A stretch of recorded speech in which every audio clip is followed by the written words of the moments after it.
high blood pressure, so stay away from salt. But we need it. Well, salt is an essential nutrient.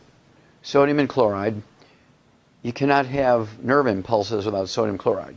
They're an integral part of the biochemical system of nerve transmission.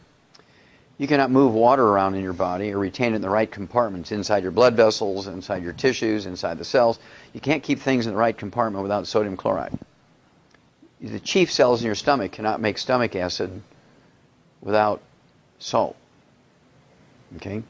Salt is the raw material. Sodium chloride is the raw material to make hydrochloric acid in your stomach.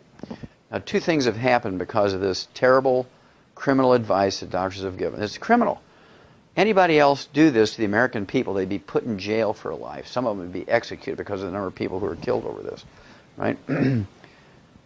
Salt is required to make stomach acid. You don't have enough stomach acid, you get reflux, incorrectly called acid reflux. It's reflux. Reflux is caused by insufficient amounts of stomach acid, not too much stomach acid. So doctors have even named it the wrong thing, right? And basically, you get reflux when you don't have enough stomach acid to keep your stomach environment sterile. So yeast begin to grow in there, so you eat carbohydrates and sugar. They ferment that, produce gas. Heartburn, pressure, reflux. Because you have all these things growing in your stomach. Okay, when you get a pH too high, you get a pH above 4, all these things begin to grow.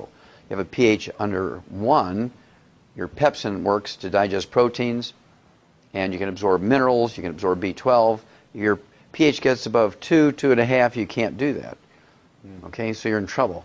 I mean, you can take tons of iron supplementation, and if you don't have any stomach acid, you can't absorb iron. Now, here comes the most terrible thing that's happened to America because of this inappropriate advice. Well, there's two things. One, you go back to 1995, 750 people died during a triple-digit heat wave in Chicago. It was a 2-week heat wave, 1995, I believe it was. 750 people died here in Chicago, and thousands of people fell out with heat stroke. The first thing they give them intravenously on the way to the hospital to get heat stroke is saline solution, which is salt water, yeah.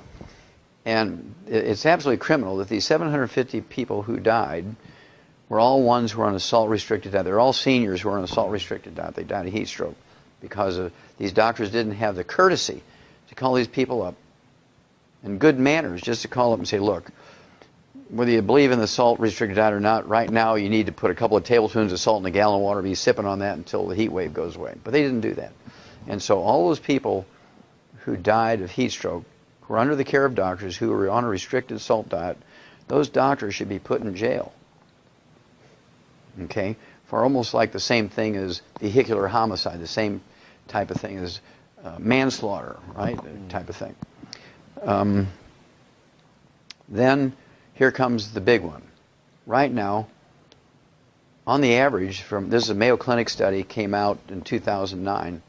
They said that as many as 30%, 30 people out of 100 in America now have celiac disease and have trouble absorbing nutrients, and as a result, there's people with 25 legitimately diagnosed diseases, which are all nutritional deficiency diseases. They're going to 18 different specialists for all this.